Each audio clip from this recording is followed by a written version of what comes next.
اعوذ باللہ من الشیطان الرجیم بسم اللہ الرحمن الرحیم وَإِن كُنتم مرضى، اگر تم بیمار ہو، سخت بیماری کی حالت میں ہو،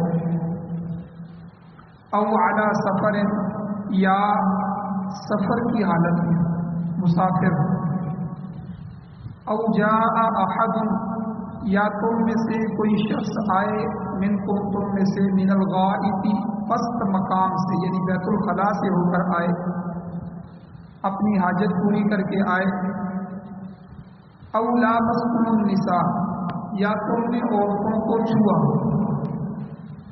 تو ان چاروں صورتوں میں فلم تجدوا ماء، پس اگر تم پانی نہ پاؤ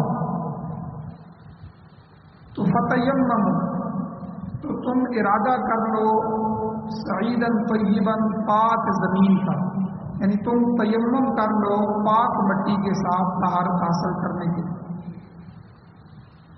اور اس کا طریقہ کیا ہے وہ بھی اللہ نے بتایا کہ فامسحوا بوجوہکم، پس ملو ان ہاتھوں کو، اپنے چہروں کو، وایدیکم، اور اپنے ہاتھوں کو اس کے ساتھ، یعنی کونیوں تک ہاتھوں کو اور چہروں کو۔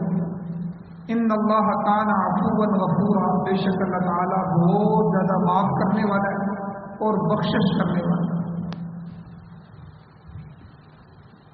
سپارہ نمبر 5 سورۃ النساء، آیت نمبر 43 آپ کے سامنے تلاوت ہوئی ہے۔ اس آیت کے 3 درس پہلے گزر چکے ہیں، آج چوتھا درس ہے۔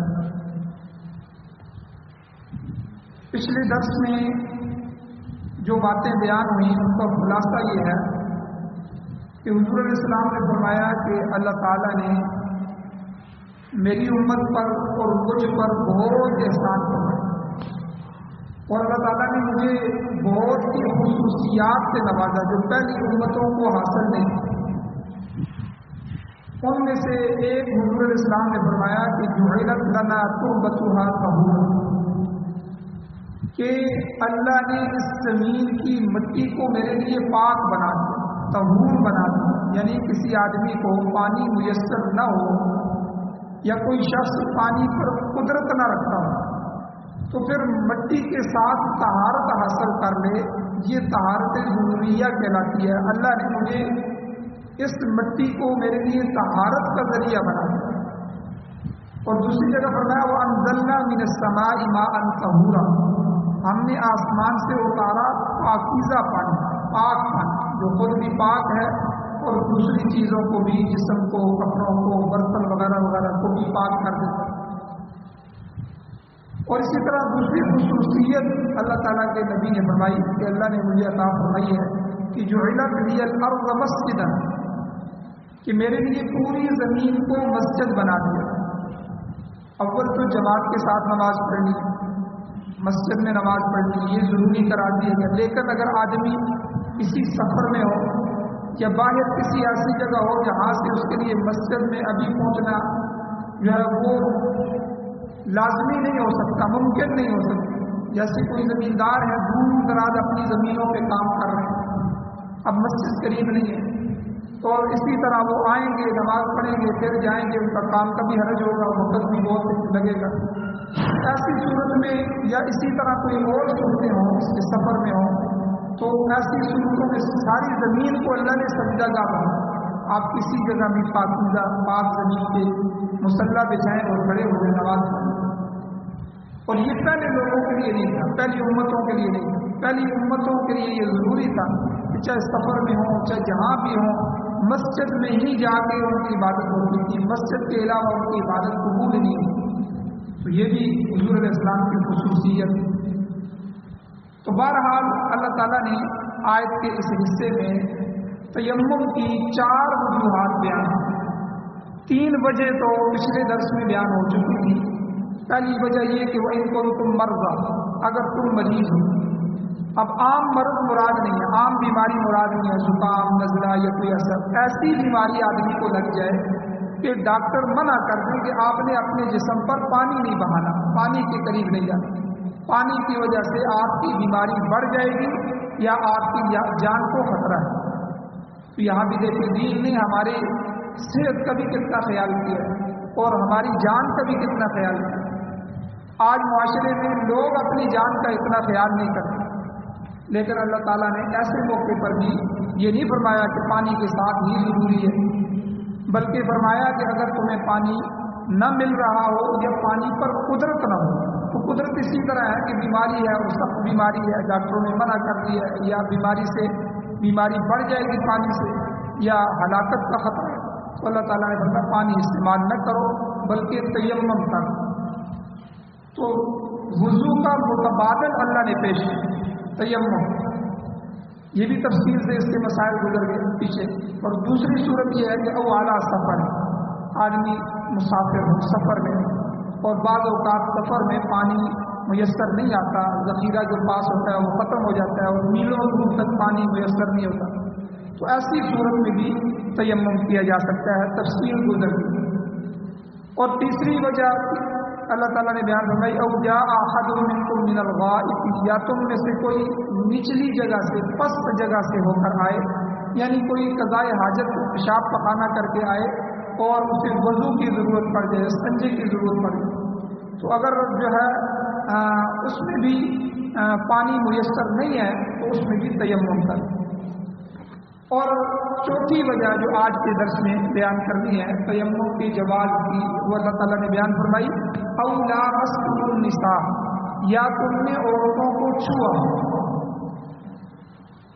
لمس اس کا لغوی معنی ہوتا ہے چھونا، ہاتھ لگانا، کسی کو ہاتھ لگا دیا، چھو لیا، تو یہ اس کو چھونا کہتے ہیں.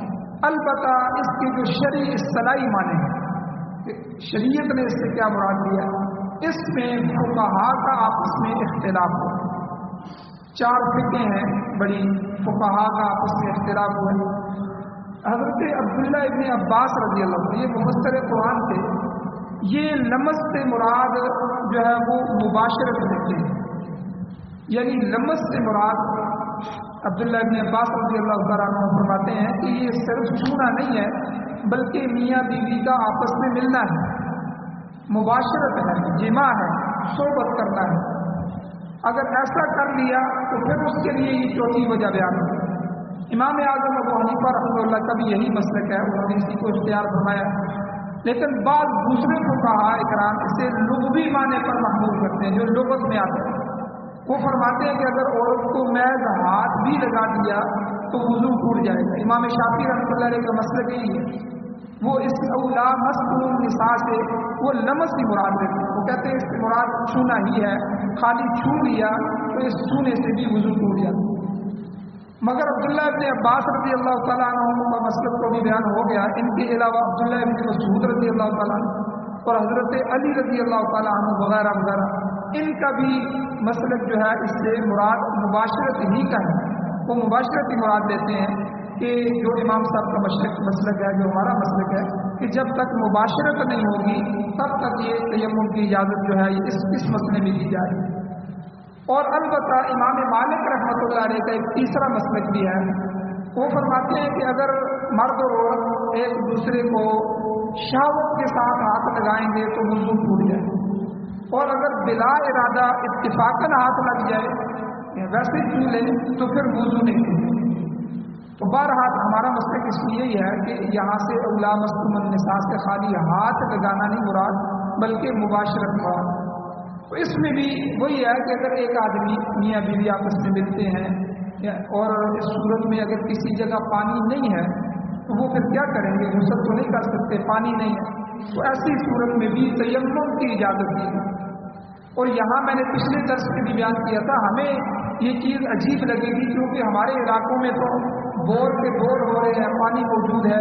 یہ آپ ذرا تھر کے علاقوں میں چلے جائیں، چولستان کے علاقوں میں چلے جائیں، پاکستان کے ہی علاقے ہیں، ٹھیک ہے، سینکڑوں میل تک کوئی پانی نہیں، اور ان کا گزارا جو ہوتا ہے وہی جو پانی کے بڑے بڑے تالاب ہوتے ہیں، بارش ہوتی ہے تو بھر جاتے ہیں، اسی میں سے جانور بھی سائڈ سے پی رہے ہیں، اسی میں سے انسان بھی پی رہے ہیں. جب وہ خشک ہو جاتے ہیں تو قحط پڑ جاتا ہے. تو اب وہ غسل کریں گے، وضو کریں گے 5 وقت کو، پانی کہاں سے لائیں گے یا پانی پئیں گے. یا ریگستان کے جو علاقے ہیں، کئی ہمارے ہاں بھی جو